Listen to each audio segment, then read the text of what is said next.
Hi, everybody. Welcome back, and thank you for spending your time with me. Okay, so I was still busy with yesterday's video when a photograph of the Harkles having dinner with friends popped up, so-called proof that they did indeed celebrate their anniversary and the weekend together. But I can't help but wonder whether that photograph was indeed taken on Saturday or Sunday. The people with them are Brian Robbins and his wife, so it could have been taken any time, maybe after their Jamaican meetup. I'm just saying, I don't know. One can't believe anything about the Harkles anymore. Besides, seeing that they just basically returned from Nigeria, one would expect them to want to spend time with their babies. But if this photo is a true depiction of them out to celebrate their sixth wedding anniversary, then I guess Megan's tearful, "I miss my babies," meant absolutely nothing. Anyway, guys, I am as sick as a dog and have no idea what the underlying cause is. I did go to a doctor and he told me to take a Prexum and 2 Panados, and he charged me just over 600 Rand for that. So now I have no clue what to do. Poor Dragonman has started his exams, we are home alone, and I'm battling to stay out of the bathroom long enough to make him food and help him study. Anyway, I won't moan or groan, just slip away quietly. I'm joking, but I feel terrible. Because of the tablet I took for the high blood pressure, it is now way too low. Like I said, I'm barely awake. But let's push forward and carry on.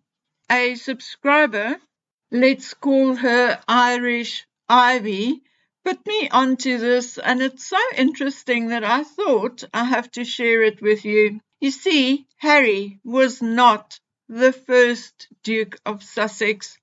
Prince Augustus Frederick, the sixth son and ninth child of King George III and Queen Consort Charlotte, was the first Duke of Sussex.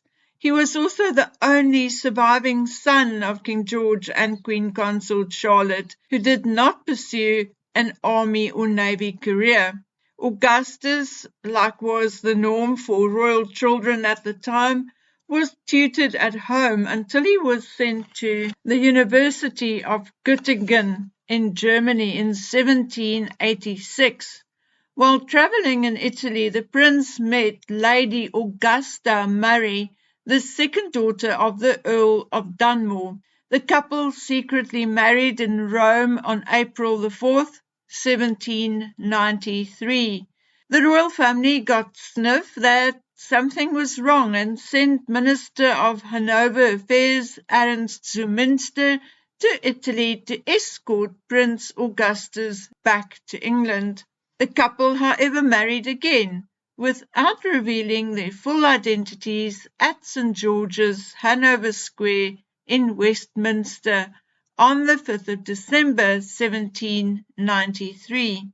However, both marriages took place without the consent or knowledge of the prince's father. In 1794, the court pronounced the prince's first marriage null and void on the grounds that it contravened the Royal Marriages Act of 1772, as it was not approved by the king. However, Prince Augustus continued to live with Lady Augusta, and they had 2 children. In 1801, however, Prince Augustus and Lady Augusta split up, and he moved to Grosvenor Square. Lady Augusta retained custody of the 2 children and received maintenance of £4,000 per year. Prince Augustus now received an annual parliamentary grant of £12,000. The king also now created him Duke of Sussex, Earl of Inverness, and Baron Arklow. A year after the death of Lady Augusta, the new Duke of Sussex married Lady Cecilia Letitia Buggen. again contravening the Royal Marriages Act, as the Duke of Sussex again did not ask permission from the king.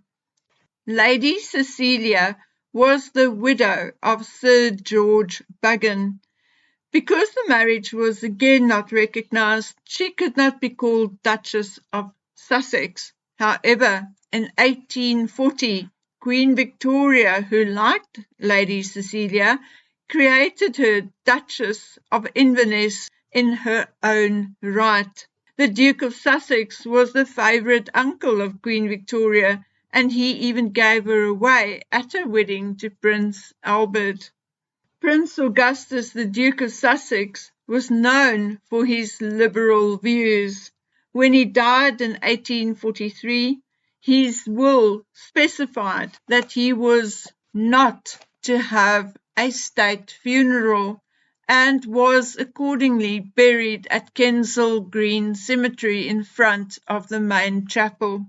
To go into the first Duke of Sussex's complete history in detail will take at least 2 or 3 videos, but like the current Duke of Sussex, Augustus, although he did do royal duties from 1801 onwards, was constantly fighting the monarchy and the government. He fought for the reform of Parliament, the abolition of the slave trade, the Catholic emancipation, the removal of civil restrictions on Jews. Augustus was indeed stubborn and rebellious, just like Henry, the current Duke of Sussex. But Augustus was far more intelligent. He was very interested in the compatibility between science and religion, and his personal library contained over 50,000 theological manuscripts, some even in Hebrew.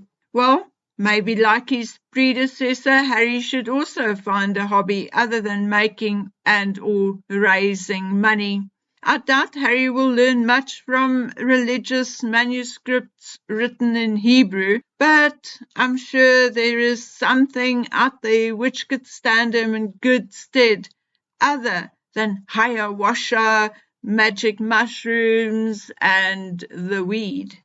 Okay, guys, now I hope you enjoyed this story, and maybe one day we will delve deeper into the stories of the Dukes of Sussex.